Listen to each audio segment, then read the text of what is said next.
hands. Welcome to the program. I'm going to take you straight to the State Department, where Secretary of State Antony Blinken is speaking. See them very shortly. Over the coming hours, they'll receive any support and assistance they need. And of course, we're very anxious to be able to reunite them with their loved ones. We welcome their release. We share in the relief that their families, friends, and loved ones are feeling. But there are still 10 additional Americans who remain unaccounted for in this conflict. We know that some of them are being held hostage by Hamas, along with an estimated 200 other hostages held in Gaza. They include men, women, young boys, young girls, elderly people from many nations. Every single one of them should be released.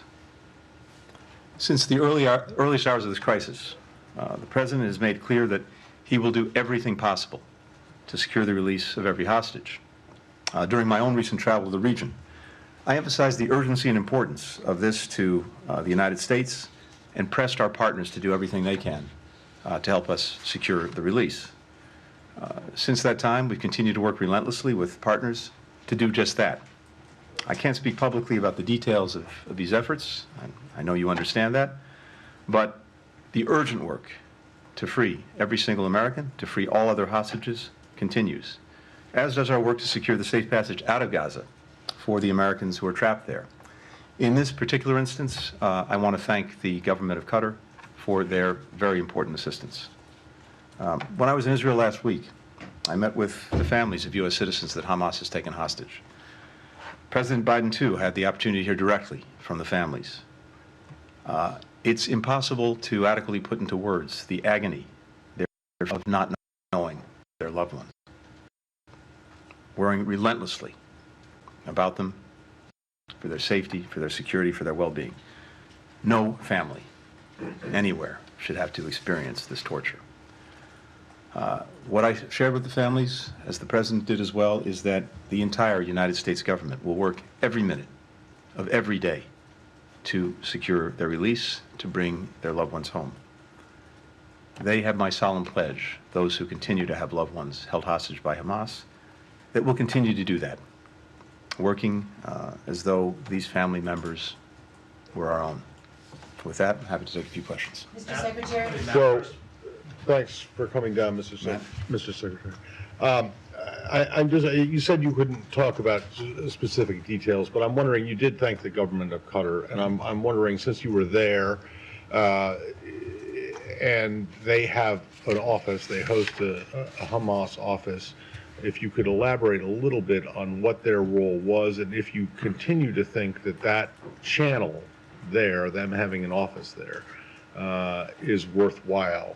And then secondly, a lot has been made by you, by the President, by other officials about how it is important for Israel, once, if and when it begins a ground incursion into Gaza, for it to respect the rules of war internationally. And I'm curious if you think that to date, even before that ground incursion has started, if Israel is respecting those rules and laws. Thank you. Matt, thanks for the questions. You'll understand that because this is an ongoing effort to get Americans who are hostage in this moment in Gaza out, to secure their release, to get them back with their families. I really can't go into any details about what we're doing, how we're doing it. And all I can say with regard to Qatar is, in this instance, we very much appreciate their assistance. Beyond that, I really can't say, because again, we want to focus on making sure that we're getting those who remain hostage back home and with their loved ones. That's the single most important thing. With regard to how Israel is conducting its operations, I think you've heard the President speak to this very clearly. You've heard me speak to this very clearly. We've said, we believe strongly that Israel has not only the right, but the obligation to defend itself against it's very hard to put into words, the nature, the barbarity of the attacks. And they really do have the obligation to defend themselves against it, to do whatever they can to try to make sure that this doesn't happen again. But we've been very clear as well that the way Israel does this matters, and in particular, it's important that operations be conducted in accordance with international law, humanitarian law, the law of war, as applicable, and that everything be done to minimize the loss of civilian life. And we continue to focus on that, just as we're also focusing on getting assistance in to people in Gaza who need it. There will be plenty of time to make assessments about how these operations were conducted, but I can just say for the part of the United States that this continues to be important to us. And again, it's what distinguishes us, distinguishes Israel from terrorist groups like Hamas, which not only have absolutely no concern for innocent human life, they intentionally use innocent human lives to hide behind, to use as, quite literally, as human shields, knowing that civilians invariably are going to suffer in conflict. Thanks. Mr. Secretary, just following up on that, Hamas has issued a statement through Abu Abaida, and I know with the huge caveat that it's a terror group and one does not attach credibility to that, but they have said that all the hostages, the civilian hostages, which include the Americans, could be released, that this could be the start of something bigger if there are no airstrikes. Would this be a moment where, if under Israel's discretion, obviously, it would be wise to pause, to give it more time to see if this is a moment, since the ground invasion has not started, should even the airstrikes be stopped, to see if you could get more people out? And it was notable, without going into details, that in the president's statement he said, he expressed his thanks to Israel, to Qatar rather, in partnership with Israel. A notable connection there. The obvious inference is that they were working together on this. Does this give you hope that, despite everything that's happened, that there could still be a broader relationship and avoid a wider war? Thanks, Andrea. So, two things there. First, it's very simple.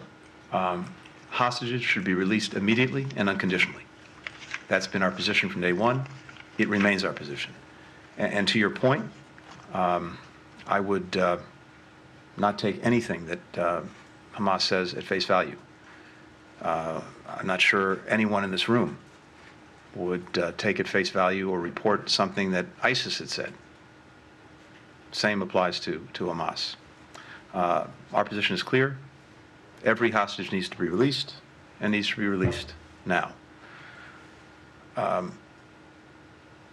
There is no doubt from my own travels in the region that one of the important things throughout this this very difficult period, and since the attack, the unconscionable attack by Hamas, is to continue to find ways for countries to cooperate, coordinate, when it's in their interest to do so. And we'll continue to look to that. Any cooperation that we can elicit that facilitates the release of hostages, any cooperation that we can elicit that secures the provision of humanitarian assistance to the men, women, and children in Gaza who so desperately need it, we work on that every day. And I think we can say that we've seen some of that cooperation. The broader question, though, I think is usually important, because what's abundantly clear is the vast majority of countries, the vast majority of people want the same thing. They want a region where countries are working together, where relations are normalized, where there's greater integration, where people are working together, studying together, traveling, doing business. The overwhelming majority of people want that. And we want to see as well the rights and aspirations of the Palestinian people fulfilled in the context of that kind of region.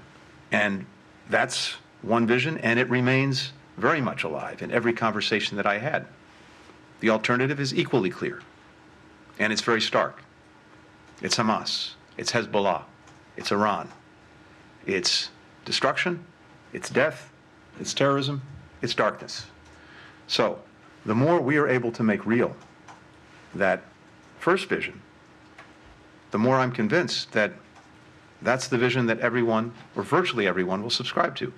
So even as we are working through this challenge, this crisis, it's important to keep that vision alive, because it's important that people know that there is an alternative, and that everything that they hope for and that they aspire to is going to be best addressed through what I've just described, that first vision. We'll continue to do that. Jennifer?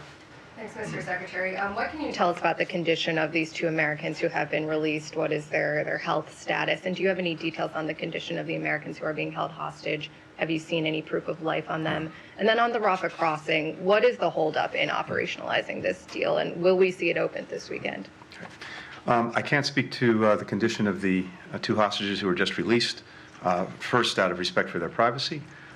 Second, because we haven't had a chance yet, maybe it's happening as we speak, to get our own team in there to see them, to evaluate them, and most importantly, to reunite them with their loved ones. So I'm sure that'll come out in the hours, certainly the days ahead, but I don't have anything for you on that now. Nor do I have anything for you on the status of or condition of Americans who continue to be held by Hamas. With regard to the Rafah crossing, as you know, when some of us were traveling together in the region over the past week, getting assistance moving was among my top priorities. And we worked very hard with the government of Israel, the government of Egypt, to do just that. And we secured an understanding that we would develop a plan to move assistance. That understanding was cemented by President Biden when he was in Israel, and also speaking to President al-Sisi of Egypt. In the time since, we've been working relentlessly with Ambassador David Satterfield on the ground, working with the United Nations, with Egypt, with Israel, to put that into motion. And my expectation is that you'll see that moving soon. Thank you. Thanks, everyone. The Secretary of State, Antony Blinken, giving us an update on the 2 hostages, Judith and Natalie Raanan, who were released this evening and are now with the Israeli Defense Force at a central base in Israel, soon to be handed over to the US Embassy in Israel, where, of course, they will get all the care and attention that they need. A couple of things to pull out of what we've just heard from Secretary Blinken. First of all, that there are still 10 Americans who remain unaccounted for. Again, he called on Hamas to release all American hostages. And although he didn't go into detail about the conversations that are clearly going on in the background, it is clear to everybody by now that Qatar, which hosts a Hamas office in Doha, is key to this negotiation. Qatar, in connection with Israel, still in contact with Hamas about the other hostages, 201, we believe, still being held.